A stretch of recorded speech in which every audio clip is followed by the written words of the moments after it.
गोरैया जो कि बिहार का राष्ट्रीय पक्षी है, अब विलुप्त होने के कगार पर है। यह हमारे पर्यावरण के लिए काफ़ी चिंता का विषय है।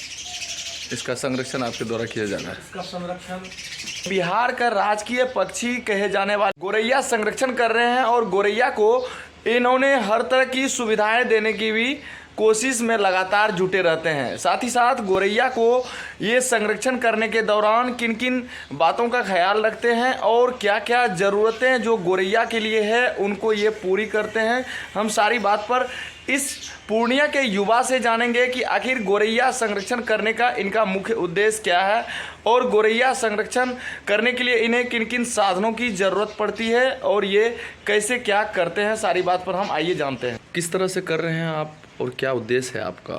जी, हमारा उद्देश्य यही है कि जो भी छोटे छोटे जीव जंतु हैं, जो भी छोटे पक्षी हैं, वो हमारे पर्यावरण का संतुलन को बनाए रखते हैं।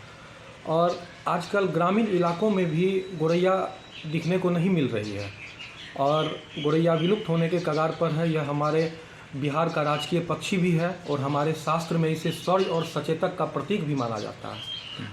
और जो है हम तकरीबन कोरोना काल से ही तकरीबन 4 वर्ष से इसके संरक्षण का उपाय कर रहे हैं, उसे अनुकूल माहौल दे रहे हैं जिससे कि वो हमारे यहाँ भी तकरीबन 100 की संख्या में हमारे साथ रहती हैं।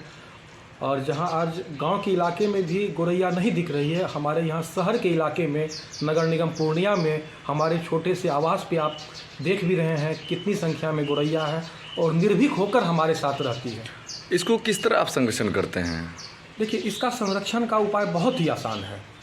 मैं बचपन से ही चिड़िया का प्रेमी हूँ और जब मैं छोटा था तो चिड़िया को देखता था तो बहुत खुश हो जाया करता था।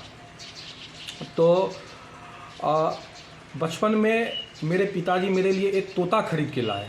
कुछ दिनों के बाद शिवमंगल सिंह सुमन की मैं एक कविता पढ़ा, हम पंछी उन्मुक्त गगन के पिंजरबद्ध ना दाप पाएंगे, कनक तिलियों से टकराकर मेरे पुलकित पंख टूट जाएंगे। उस कविता का इतना गहरा प्रभाव मेरे हृदय पर पड़ा कि मैं उस तोते को उड़ा दिया।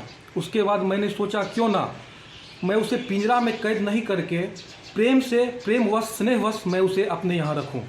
धीरे धीरे मैंने प्रयास किया।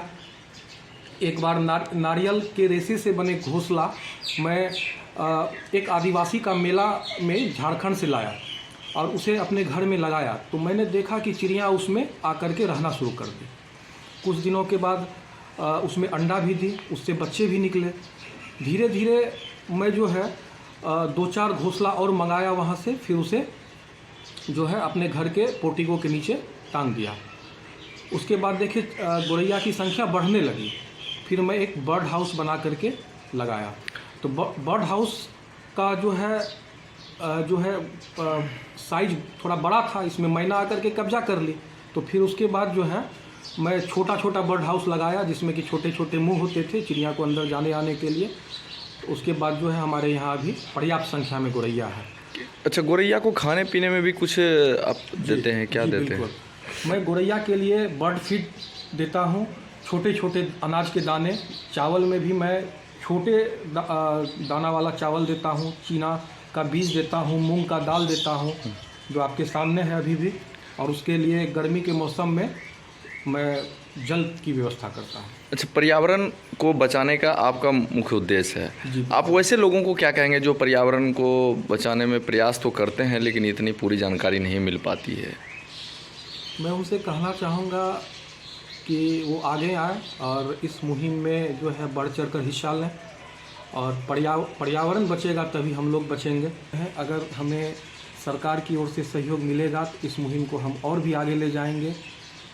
क्या नाम हुआ? मेरा नाम शुभम कुमार, मैं PhD। हमारे साथ पूर्णिया के ही PhD के छात्र हैं जो शोध भी कर रहे हैं और साथ ही साथ ये पिछले 4 वर्षों से पर्यावरण को संरक्षण करने के लिए ये गोरैया का पालन कर रहे हैं और गोरैया को संरक्षण दे रहे हैं। ये सरकार से भी अपील कर रहे हैं कि अगर सरकार इन्हें कुछ सहयोग करें तो ये निश्चित रूप से ही गोरैया संरक्षण करने के मुहिम को आगे लेकर जाएंगे जिससे हमारा पर्यावरण स्वच्छ और शुद्ध हो पाएगा। न्यूज़ 18 डिजिटल पूर्णिया से विक्रम झा।